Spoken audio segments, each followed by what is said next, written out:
Yes, Kenya.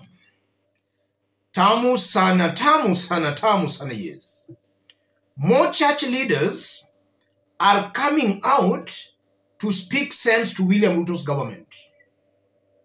Some few weeks ago, Nyeri Archbishop Muheria warned William Ruto and his team against turning church activities into political activities. And earlier today, Reverend Wanaina also made it very clear and shocked very many Kenyans that most church leaders are in the payrolls of politicians. They are serving men and they are worshipping money at the expense of God. They have abandoned God. And Pastor Ezekiel also has this to say once more. Viongozi wazuri hawaongei pepe. Hiyo ndio maana Kibaki hakuongea. Lakini nani amefanya kazi kama Kibaki?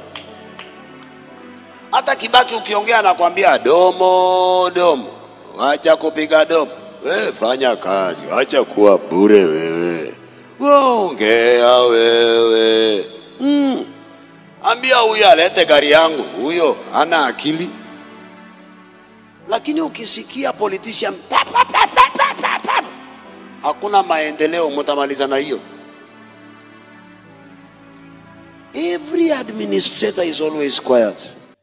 Leaders who talk a lot always don't deliver. That's what Pastor Ezekiel is literally saying.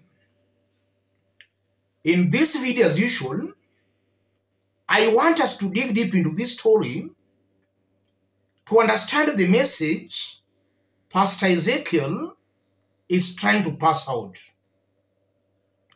Before doing that, if you are watching us but you have not yet subscribed, kindly subscribe, give this video a like. Listening to Pastor Ezekiel, Ezekiel is comparing Kibaki and Ruto. Kibaki was a silent performing president. Ruto is a noisy, non-performing president. At least from what we have seen in the month he has been in power. Kibaki was not roaming everywhere, shouting at rooftops. Ruto is everywhere, shouting, attacking everybody, attacking the previous governments. Ruto is very noisy. And Ezekiel is spelling doom for Kenyans. Kenyans should not expect any development from William Ruto's government. That's what Ezekiel is saying. If you look at this government, signs are all over that this government might not achieve much. And I'm saying that based on the way the government started. Individuals who are appointed in this government, they are individuals of questionable characters, very corrupt individuals, and some had their corruption cases dropped for them to serve in government. As they settle in office, their true colors will be exposed. They'll be corrupt just as they were before they were appointed. If you look up at appointments in this government, appointments are only going to 2 regions. So you are seeing clear tribalism and nepotism in this government. On that basis again, it's almost very certain and very clear that the leaders being appointed will not take their jobs seriously. Because after all, it's their uncle or their friend or their relative who gave them the job. They'll not take their jobs seriously. So in terms of service delivery, they will not deliver. That's why most definitely this government might not deliver. If you look at some budget proposals by Ruto's government from Treasury, this government is cutting spending on developments, but increasing spending on recurrent expenditure. And that can explain why we are seeing Kenyans suffering on the ground. Nothing is happening. But at the same time, as Kenyans are crying and suffering on the ground, we are seeing members of parliament, elected leaders, joining that government. You are just seeing some something is not adding up. At a time the ground is really complaining, we are seeing members of parliament embracing that government. So you are seeing clearly that Ruto's government is out to lure the elected leaders, and that can explain why Ruto's government is cutting spending on development, but actually increasing spending on expenditure. Yes, on luxuries, because I personally believe that these members of parliament, they are crossing over to Ruto's government, not because the government is delivering, but because of the goodies Ruto is giving them from the government. And this is why I find it a little bit laughable when you see an elected leader, member of parliament, going to State House, and then he's saying he's going there for development. While it's clear, it's the same parliament that should actually allocate money. The government will bring its proposal, and then it's that parliament that approves that. But you are now seeing the parliament that is rubber stamping everything from the executive. And then they run to State House saying they are going there for development. It actually beats logic and just exposes these leaders as greedy. And if that trend continues, I'm seeing clearly there will be no development. Leaders who are expected to oversight the same government are in bed with that government. And if you look at it keenly, the main reason William Ruto is very keen on buying these leaders is because he knows these leaders will cushion him from the people. I'm seeing a William Ruto who knows that if he can buy as many of these leaders as possible, he need not necessarily do any development.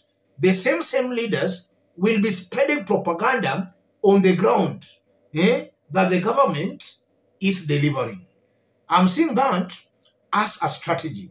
And that's why I also believe and agree with Ezekiel that a president who talks a lot always don't deliver. William Ruto, from the look of things, most definitely will not deliver.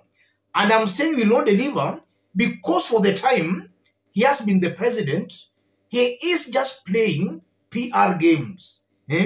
He's just playing on the emotions of Kenyans, using the church to cheat Kenyans. And yesterday, Ruto was talking over an interdenominational prayer in Nairobi, where they will pray and ask God to actually make things better. Those remarks by Ruto were deliberate, in that Ruto knows very well he will not deliver. So he wants to make it appear as if all these bad things that are happening, they are happening because of the devil, not because of him. So he wants to create this impression that is now interceding with God on behalf of Kenyans, for Kenyans to receive development. I'm seeing a president who is just playing PR, ping-pong games with the Kenyans. And if the trend continues, Ruto will push Kenyans to the wall. And even without leaders telling Kenyans to protest, I'm seeing a very high possibility where the people themselves will decide to protest. And already, we have started seeing that on the mountain. We are seeing riots there. I'm seeing a very high possibility.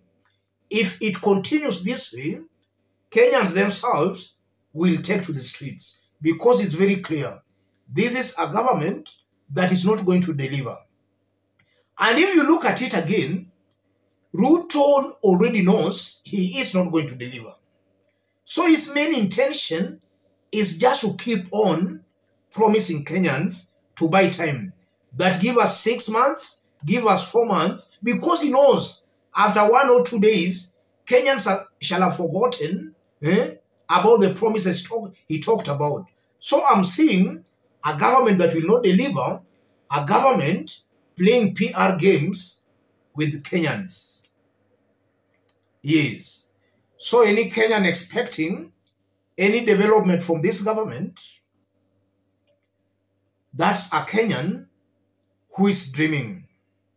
Ruto is interested more in politics, outsmarting his political rivals. That's William Ruto's main aim and goal. Ruto believes that politics, as long as he can outsmart his political rivals, then that's it. Development to Ruto is not an issue. Or rather, development to Ruto is not a big issue. That to Ruto is nothing. Ruto just thinks that politics is outsmarting his political rivals.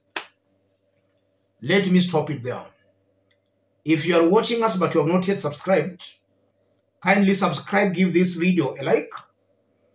If you want to support our forum, I've pinned my number on the comment section.